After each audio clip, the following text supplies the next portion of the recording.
So these cuts, are they enough to get these operating models on the right path?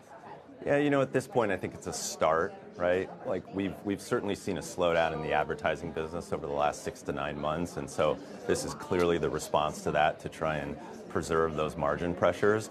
I think over time, I think the top line and the overall macro around ad spending for these two businesses in particular remains the big debate and question mark. What we're hearing at this conference even here yesterday and today is that there's a lot of concern, not so much about Q4, but what happens to ad budgets as we start out early next year, right? Mm-hmm. And so, fine, you can cut 10, 13, 15% of employees. Certainly helps stop the bleeding for now. If there's another leg down, you probably see the same thing in terms of further cuts. Part of my concern is that in a lot of cases, these cuts take companies back to the levels of employment where they were, say, 18 months ago. They hired that much during the pandemic and a little post-pandemic period, and things have been booming into that period. Yeah. So who did they hire? Were these high-quality engineers? Was this SG&A where they thought, hey, we're going to need support to push to a higher level? Who did they hire, and therefore how much is there that they can take off without jeopardizing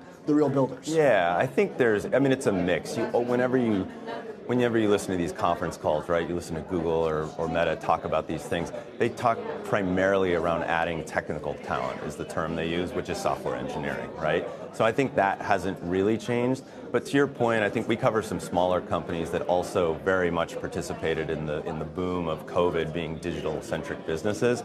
And in many cases, not only was there a increased need, we'll call it, for infrastructure expansion and those sorts of things, but also you had just such a rush of customers. You needed salespeople, you need customer support, other levels of operating costs, essentially. And I think that's where, as the business normalizes, you can start to cut some of that out. Given what's happened at Amazon and given what's happened at Meta, it would seem like they do have at least some cover, right, to not be an outlier in not cutting headcount, right? In terms of being an outlier, sorry, I didn't quite follow the question. I was going to say, some of their largest peers are doing the same thing. It seems like it would clear the runway for shareholders to digest that kind of move. Yeah, no, absolutely. I think the best data point, of course, was Amazon last quarter.